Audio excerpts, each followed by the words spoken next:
Izin Jenderal, memang Pak Koordinator relawan kita penerus negeri ini pidatonya udah paten kali. Sampai patennya sudah tidak bisa tahu mana guru, mana murid.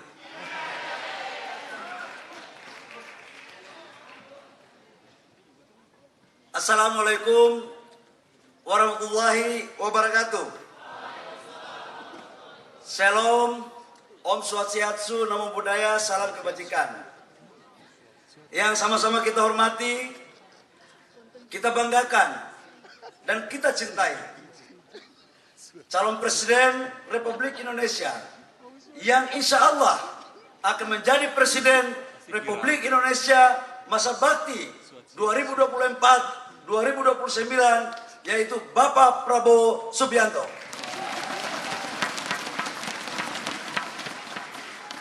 Izin Jenderal, ini teman-teman muda ini, mereka kerjanya begini. Kerjain kita juga kadang-kadang. Ada apa tadi? Gemas tadi? Gemo itu kita sudah tidak tahu. Pas saya pikir gemo itu apa, pelukan. Ternyata gemas. Itu ciri anak muda memang. Yang saya hormati Pak Rosan sebagai Ketua TKN. Pak Rosan ini adalah tokoh waktu saya jadi Ketua Umum HIPMI yang memberikan jaminan kepada pengurus dan senior HIPMI waktu itu bahwa saya anak kampung yang punya usaha, yaitu Pak Roslani. Kita berikan aplaus. Kalau di sana ada Ketua TKN-nya, Ketua Kadin. Kalau di sini Ketua TKN-nya, gurunya Ketua Kadin. Kalau di sana itu murid dari Pak Rosan itu. Coba pilih mana, ilmu guru atau ilmu murid yang paling tinggi?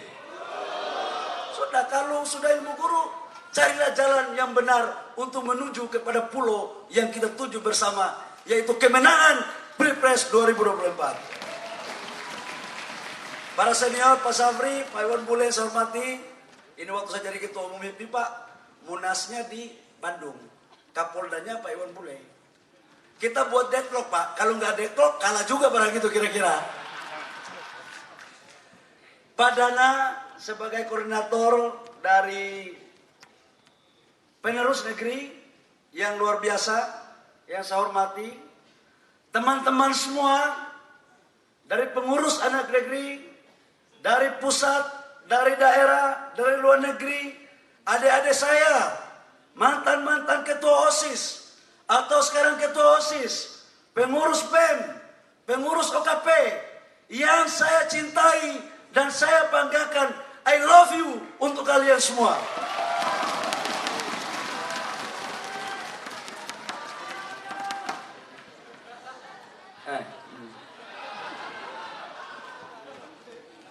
Izin Bapak Capres yang insya Allah jadi presiden, doain dong. Amin ya rabbal alamin. Jangan amin yang itu aja, salah itu. Amin ya rabbal alamin. Harus jelas, ya. Semua barang ini harus jelas, nggak boleh nggak jelas. Kalian semua teman-teman muda tidak akan mungkin menjadi petarung sejati, tidak akan mungkin memenangkan sebuah pertandingan kalau hati kalian mendua. Petarung sejati itu hatinya satu saja. Setuju? Karena itu saya ingin merefleksikan kita semua. 95 tahun yang lalu, kumpullah generasi-generasi muda dari seluruh pelosok Nusantara yang usianya rata-rata di bawah 40 tahun. Ada yang 30 tahun, ada yang 25 tahun, ada yang 35 tahun. Mereka berkumpul dan mendeklar diri bahwa untuk menuju sebuah kemerdekaan hanya satu cara, yaitu persatuan. Lahirlah Sumpah Pemuda.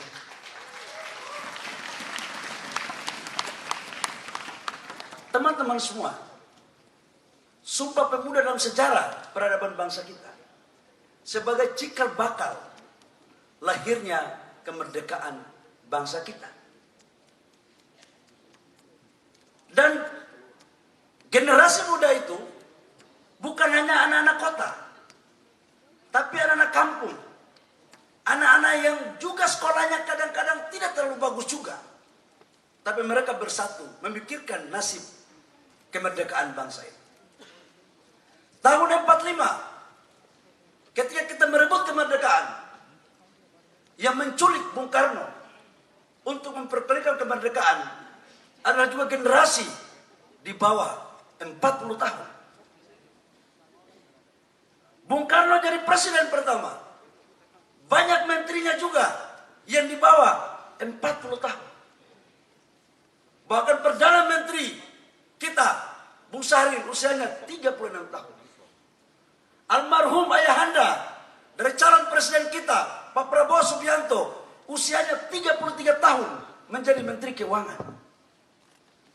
Terus kenapa kemudian kita mempersoalkan usia harus jadi cawapres harus 40 tahun? Di mana akal sehat kita? Teman-teman semua harus paham, bangsa ini tidak akan pernah ada dan kokoh seperti sekarang tanpa positioning dan peran serta perjuangan generasi muda di bawah 40 tahun. Jadi sebenarnya saya bingung, nasionalisme sejati itu siapa sebenarnya? Demokratis sejati itu siapa sebenarnya?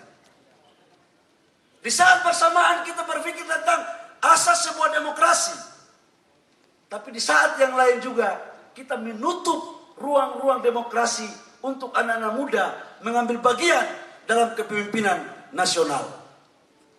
Dan saya ingin mengatakan bahwa yang mampu, yang betul-betul berjiwa besar dan berkeinginan untuk meletakkan fondasi dasar dan jalan tengah untuk anak muda menjadi pemimpin negara, yaitu Bapak calon Presiden Prabowo Subianto.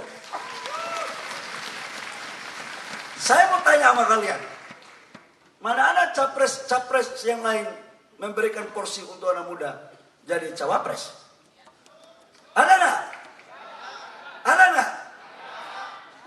Yang ada protes anak muda terus. Teman-teman muda, janganlah memberikan ruang untuk usia 40 tahun ke bawah dimonopoli oleh orang-orang atau generasi seperti saya yang sudah di atas 40 tahun. Itu adalah hak kesulungan kalian. Dan perjuangkanlah hak kesulungan kalian itu untuk kalian miliki, bukan orang lain yang menentukan nasib kalian sendiri. Ini penting. Yang kedua, teman-teman, saya ingin menyampaikan, karena kebetulan saya sekarang juga membantu Pak Jokowi. Saya melihat dari pidato-pidato capres yang ada, yang sering bicara tentang hilirisasi, yang betul-betul detail untuk menuju Indonesia emas di saat itu adalah usia kalian. Ya mohon maaf, saya harus berani mengatakan, itu hanya capres Pak Prabowo Subianto. Jadi yang lain, kalau memang Pak Prabowo disimplifikasikan sama dengan Pak Jokowi, karena memang programnya Pak Prabowo sama dengan programnya Pak Jokowi. Gitu loh. Atau yang lain muciplak, nggak tahu jalan ceritanya. Gitu. Dan ini teman-teman membutuhkan nasionalisme yang kuat, integritas yang kuat, pemimpin sejati yang tidak boleh diatur oleh siapapun dari negara manapun. Dan menurut saya figur itu ada pada Pak Prabowo. Contoh, ketika IMF mau mengintervensi kita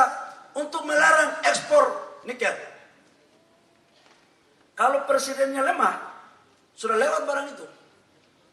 Pasti kita sudah ekspor lagi. Tapi kalau presidennya Pak Jokowi, suruh saya lawan itu IMF. Pak Jokowi yang sipil aja udah keras begitu. Apalagi Pak Prabowo yang jenderal, mantan Danjen Kopassus. Pasti saya ada lawan. Setuju? Setuju? Setuju? Teman-teman, udahlah, saya ini anggota kabinet. Saya tahu barang ini. Udah, saya tahu barang ini. Ini saya tahu. Bangsa ini tidak hanya cukup baca buku. Bangsa ini tidak hanya cukup pidato-pidato. Bangsa ini membutuhkan pemimpin yang berani mengambil keputusan dengan pikiran dan kemampuannya sendiri. Bukan tanya-tanya dulu kiri kanan, nanti yang ini tanya bagaimana Toke ini sudah setuju belum? Atau yang kasih apa itu namanya tiket sudah setuju atau belum? Kalau belum setuju nanti pikir-pikir dulu.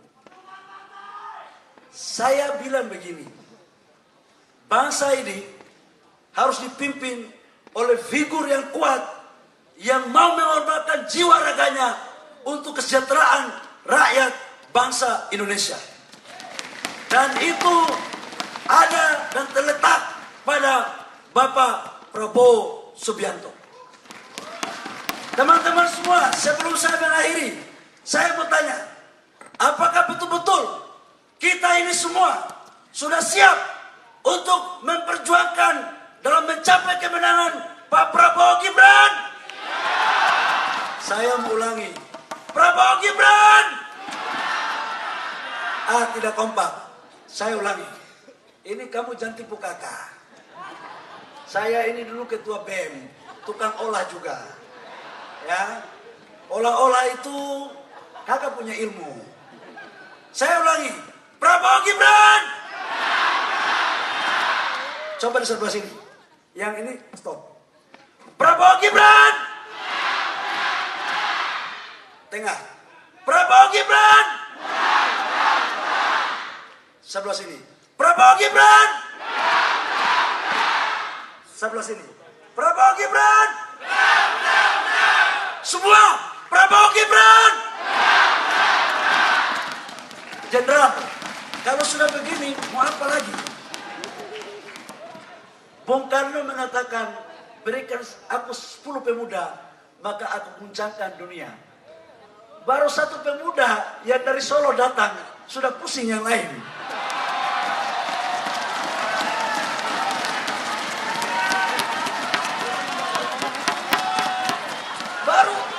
Baru dari Solo dikirim sudah pusing.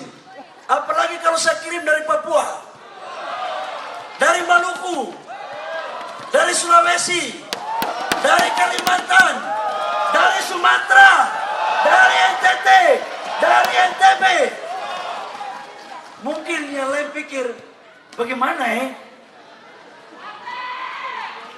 Paten nggak? Paten nggak? Udah, saya pikir cukup.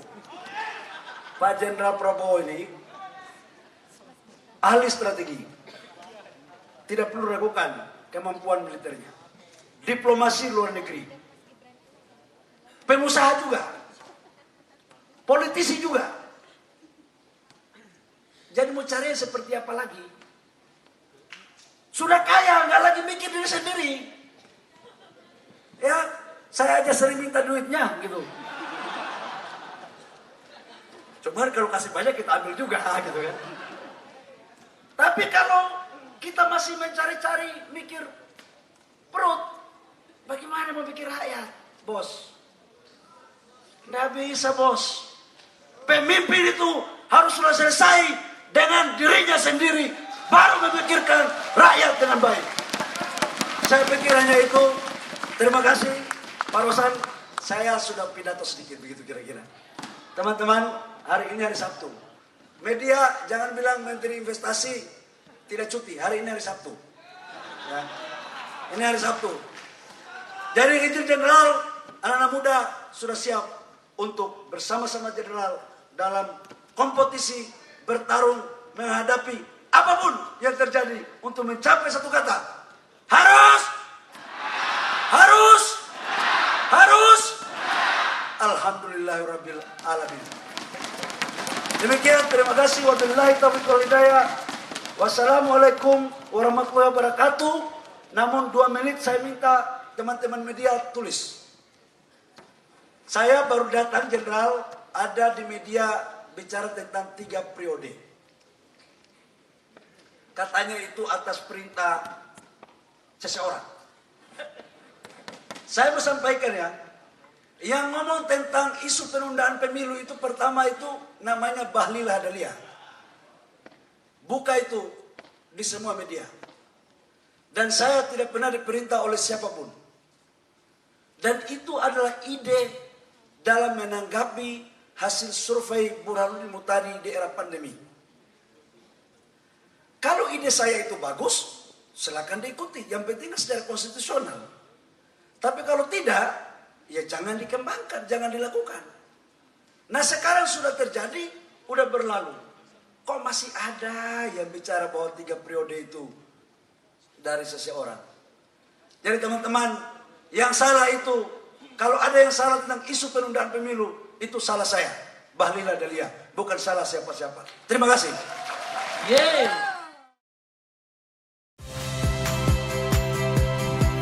Saya Cynthia Rompas. Saksikan program-program Kompas TV melalui siaran digital, pay TV, dan media streaming lainnya. Kompas TV, independen, terpercaya.